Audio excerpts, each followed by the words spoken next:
Bien, merci François-Xavier. Bonjour à toutes, bonjour à tous. Je suis ravi de vous retrouver, malheureusement pas ici présent, mais donc ce sera, j'en suis certain, pour bientôt. Et donc il me revient pour les 15 prochaines minutes de vous présenter la feuille de route. En tout cas, on est un petit peu en fin de cycle, puisque nous sommes, je vais enlever mon masque puisque je suis à distance, puisque nous allons à partir de l'année prochaine vous présenter la déclinaison de nos travaux Luzerne 2026. Donc, on va mettre un coup de projecteur en arrière pour mettre tout ça en perspective, tel que le disait François-Xavier Mons. Donc, moi, mon rôle pour répondre à la question, écoutez, je pilote, je suis un petit peu le chef d'orchestre de ces travaux, sur la décarbonation et bien d'autres travaux qui vous seront présentés par nos collègues tout à l'heure. Et donc, j'occupe ce poste de directeur adjoint et de chargé de mission agro-industrie et environnement chez Luzerne de France, donc maintenant depuis 8 ans. Alors 8 ans, je vais remonter plus loin. On va prendre un petit coup de jeune tous ensemble. Puisque ce sujet de la décarbonation, il part de... alors je pourrais remonter évidemment à des dates bien inférieures, mais politiquement, il prend forme de manière faible à partir de 92. Et à cette époque, la filière se questionne déjà sur les fondamentaux de sa performance industrielle. Donc, on est à l'époque de la conférence des Nations Unies sur l'environnement, le développement dit sommet de la Terre, avec l'émergence de la notion de développement durable. Et les mandants, les entreprises de COP de France à l'époque, enfin même du SNDF pour les plus anciens, sont challengés, essayent de trouver des solutions par rapport à leur mix énergétique constitué, bien sûr, historiquement d'énergie fossile. Donc, au tournant des années 2000, il y a déjà un premier examen de conscience qui est fait avec une société canadienne qui a conclu que la performance industrielle était solide et qui renvoyait un peu sur la maîtrise en pleine. Donc, il faut quand même se rendre compte d'une chose, à l'époque, la décarbonation, c'est ça. Bon, c'est un peu exotique, c'est les Indiens d'Amazonie, certains politiques qui sévissaient déjà, que vous reconnaissez au centre et qui plantent des arbres. Donc, on est quand même dans un contexte où la filière fait extrêmement tôt son examen de conscience. Donc, tout ça lui permet d'arriver à partir de 2008, alors que la machine réglementaire est en rodage. Donc, 2008, c'est le lancement de la première période effective d'ETS, de lancer des engagements volontaires, des engagements avec des objectifs plutôt ambitieux pour l'époque, qui portaient essentiellement sur la maîtrise de l'énergie, puisqu'avant d'envisager toute décarbonation, la base, c'est déjà de rationaliser et de fermer les robinets. Et donc, également, sur des essais déjà en substitution des énergies fossiles en biomasse. Donc, on est quand même il y a près de 15 ans. 15 ans, en tout cas, au moment où les cahiers des charges sont posés. Alors, la difficulté qui va se présenter, c'est qu'à l'époque, on pouvait faire ces projets domestiques et ne pas rentrer dans le système que vous connaissez tous, qui est ETS et qui s'applique à nous encore aujourd'hui. Et la filière va y rentrer dès 2013. 2013, après avoir quand même avec succès valorisé plus de 500 000 tonnes de réduction à l'époque, en 5 campagnes, donc pour une valeur marchande de plusieurs millions d'euros, 5 ou 6 en l'occurrence. Donc, on est sur le préfanage à plat, qui aujourd'hui est généralisé en plaine. On est sur l'installation d'injecteurs type biomasse sur les foyers gris, dont vous voyez quelques captures ici. Alors, voilà ce que ça donne. Alors, François-Xavier disait qu'il faut retenir certains chiffres clés. Donc, vous voyez que sur cette période 2008-2012, c'est là où les efforts en matière d'efficacité énergétique ont été les plus signifiants, avec une décroissance énorme des matières fraîches entrantes, qu'on voit, c'est les barres foncées, par rapport à la production qui, elle, mine de rien, se tient, bien qu'il y ait quelques aléas. Et donc, vous voyez en bleu le taux de matière sèche s'envoler. Et donc, un premier indicateur extrêmement intéressant est un gain de 14-15% de matière sèche en entrée usine. Donc, on en arrive au tournant des années 2020. Et aujourd'hui, l'Union européenne affiche désormais vraiment des objectifs ambitieux, et vous allez voir que ça va relativement loin, bien qu'on fonctionne encore, nous, pour notre filière, avec des outils qui ne sont pas adaptés au système agricole. L'ETS a été étendu au secteur agricole sans être modifié. Donc, les objectifs européens aujourd'hui, et c'est structurant pour donc tous les aspects feuille de route qu'on va vous décliner par la suite, c'est pour le segment ETS, et là je dis avant modification, c'est une réduction des gaz à effet de serre de 40% en 2030 par rapport à 90, de 43% par rapport à 2005 pour ce qui est de ETS. Ces objectifs sont en train d'être rehaussés. Donc, il ne vous a pas échappé qu'on allait maintenant petit à petit vers un objectif, enfin on y est quasiment, de neutralité carbone à l'horizon 2050. Et donc, ces objectifs vont être durcis et ça se sent déjà, par exemple, si vous suivez un petit peu les marchés du carbone et les prix, notamment du quota dans l'ETS. Et bien, avec tout le travail qui a été fait par la filière, qui a été construit et réfléchi petit à petit, parce qu'entre-temps, évidemment, je vous passe toutes les histoires que vous connaissez bien de systèmes intégrés de données qu'on a créés. Les données aujourd'hui qu'on vous donne, les objectifs que je vais citer là, ce sont les chiffres du ministère de l'Environnement. Ce n'est pas la luzerne qui parle à la luzerne comme trop souvent dans d'autres cadres. La filière affiche une réduction de ses émissions de 70% en 2019, base 2005. Donc, on est largement au-dessus des objectifs qui ont été affichés. Pour autant, vous n'êtes pas sans savoir que le secteur n'est pas protégé fuite de carbone, donc va petit à petit, et là, le tournant en 2021 est extrêmement sévère, perdre des quotas gratuits, et donc nous sommes, malgré nos efforts, pénalisés, fragilisés économiquement par l'application de ce dispositif qui surréagit par rapport à notre secteur, et cela nous oblige à rechercher encore une fois de nouveaux leviers auprès des pouvoirs publics, par des appels de fonds privés. Tout est sur la table. La filière, comme le disait François-Xavier Mons tout à l'heure, ne s'est jamais privée d'innover et d'avoir des idées. Alors, il faut quand même regarder ce que ça donne. Cette situation est un peu ubuesque, puisque malgré tous ces efforts et relativement précoces, donc vous voyez ici, donc c'est un graphique qui vous présente donc la consommation unitaire hein, pour donc les évolutions récente des émissions de CO2 en luzerne, donc c'est édifiant. Et si on ramène ça à la tonne de produits finis, donc correction de l'effet production fait, hein, on passe de 0,739 tonnes à 0,76 donc aujourd'hui, soit une baisse de 63% en près de 15 ans donc de ces émissions de CO2. Voilà. Donc ça, c'est le deuxième indicateur que je voulais citer pour répondre au challenge qui m'était posé.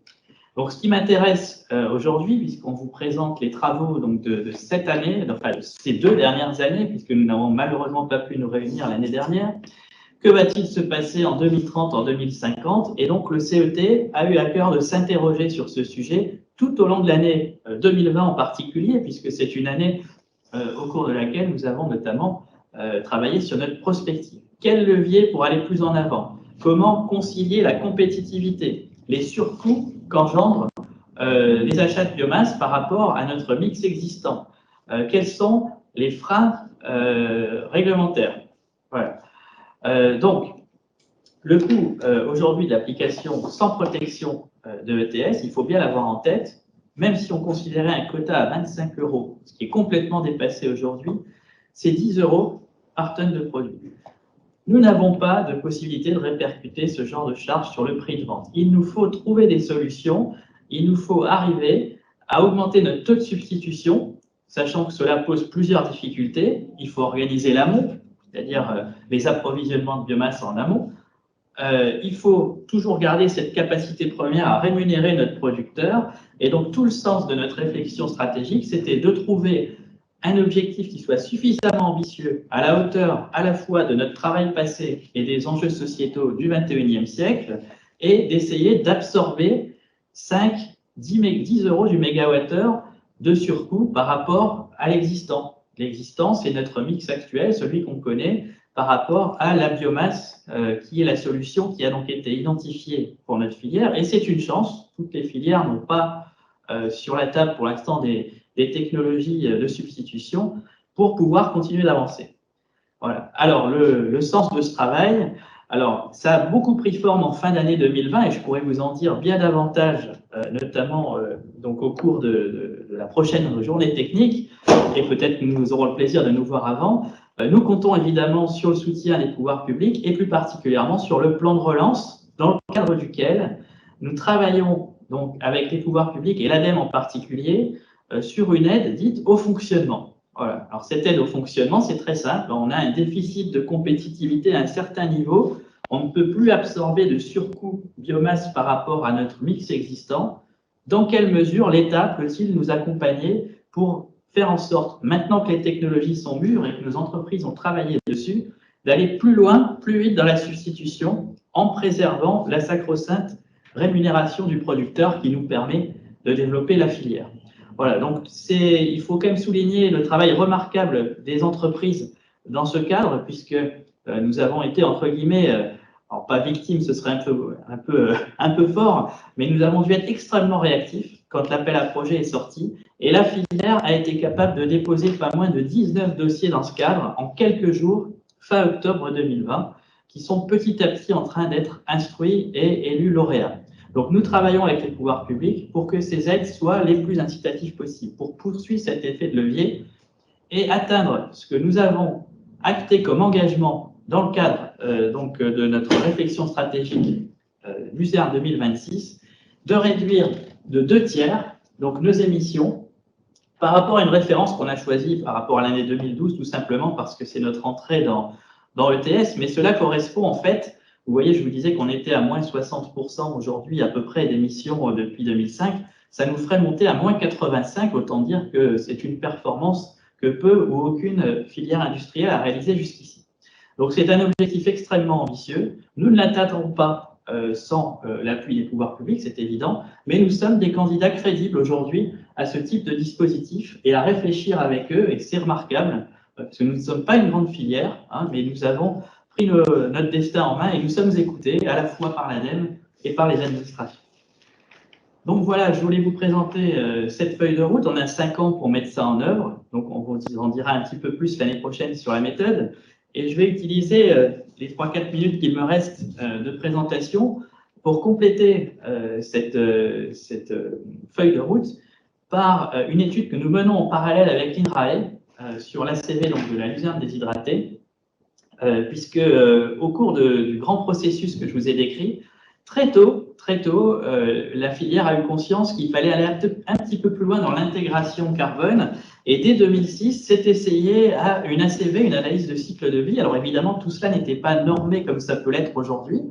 Donc c'est une démarche de calcul de l'empreinte énergie et carbone de notre luzerne déshydratée, donc qui a été réalisée, vous voyez, au tout début des années 2000. Donc nous avions pour ambition de la réactualiser et nous avons eu pour choix de garder la même méthodologie, donc je dirais un petit mot là-dessus à la fin, de façon à ne pas tout mélanger. Et je voulais vous présenter en 3-4 slides les principaux résultats que nous avons obtenus, puisque cette présentation a fait l'objet d'une conférence de presse qui est en ligne, et nous pourrons vous faire circuler le lien, beaucoup plus complète, qui a eu lieu en fin d'année.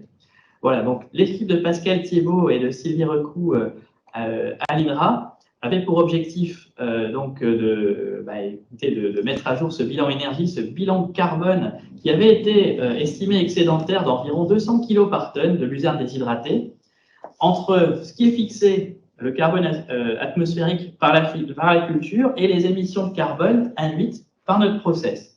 Sauf que cette fois-ci, on a ajouté un objectif, c'est que la science ayant avancé, ensuite, nous piocherons dans ces résultats pour alimenter les modèles actuels, Agribalise, EcoAlim, etc. Voilà.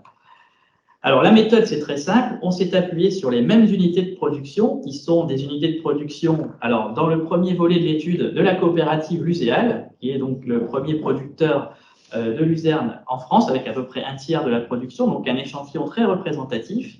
Et en 2021, nous vous en parlerons l'année prochaine, nous avons souhaité élargir cet échantillon à 12 autres coopératives. Voilà. Et donc, nous avons ici procédé d'une part à un bilan énergie. Alors, le bilan énergie, c'est d'un côté, on va dire le passif, hein, l'énergie des combustibles, des carburants, implantation en pré-usine, et énergie électrique usine. Et de l'autre côté, l'énergie que vous piégez dans une tonne de luzerne déshydratée avec une teneur en protéines de 18%. Ici, vous avez l'actif du bilan. Vous voyez qu'avec les gros progrès qui ont été faits, donc vous avez une grosse baisse en fait de l'énergie consommée par tonne de produits finis qui conduit aujourd'hui à un actif du bilan de 5,5 gigajoules par tonne de luzerne déshydratée. Si je regarde le carbone, même principe, j'ai le carbone des combustibles, j'ai le carbone des carburants, implantation entrée-usine, le carbone du kilowattheure en entrée-usine, et de l'autre côté, ce que je suis capable de fixer par une luzerne qui est récoltée en 2 ans, et le carbone stocké dans les collets et les racines, en considérant 1 mètre de profondeur, ce qui est limitant, mais c'était les données d'entrée de Pascal Thiebaud. Et là encore, on arrive à un bilan positif que vous voyez s'afficher à l'écran avec évidemment la même baisse quasiment proportionnelle liée à nos économies d'énergie en termes de carbone. En revanche, vous voyez la percée assez nette de la biomasse dans le mix énergétique sur les 2 dernières années.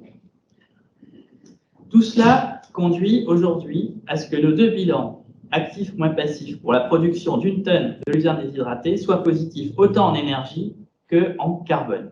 Voilà, donc ça, c'est quelque chose qui est de plus en plus prégnant. Ça n'était pas le cas en 2006 pour l'énergie, mais les efforts qui ont été faits ont permis de basculer dans la zone verte. Donc la conclusion, c'est que cette empreinte carbone, elle est en amélioration permanente grâce à l'amélioration des performances des techniques de récolte, l'orientation vers des process moins énergivores et tout ce qui est évidemment substitution, qui a encore un bel avenir. On a de la marge là-dessus, mais il faut également mettre en place la filière d'approvisionnement au fur et à mesure que les usines se convertissent à la biomasse. Voilà. Donc simplement un petit bémol par rapport à ces résultats. C'est pas parce que là on est en train de présenter ce bilan matière du semis en fait à la sortie usine. On ne peut pas en l'état brut de fonderie évaluer notre contribution au changement climatique. Et par exemple, là, on inclut là-dedans le carbone de cycle court, les parties aériennes, les résidus. Donc, il est nécessaire qu'en 2021, nous allions vers un panel plus large de sites et que nous implémentions des outils dédiés de façon à pouvoir mieux évaluer cet impact par rapport au changement climatique en se mettant en ligne avec le jargon, la méthodologie qui est développée aujourd'hui par différents instituts et qui correspond à ce qu'on entend par terme stockage carbone en particulier. Donc voilà un petit peu ce que je voulais vous dire aujourd'hui sur ces sujets, cette feuille de route. Donc un objectif extrêmement ambitieux, mais aussi contraint, puisqu'il faut bien voir que l'équilibre économique pour nos entreprises, c'est un défi permanent, nous avons peu de marge, et donc il nous faut absolument progresser le plus rapidement possible. Donc rendez-vous au moins l'année prochaine, peut-être avant, pour des bonnes nouvelles sur ce front carbone.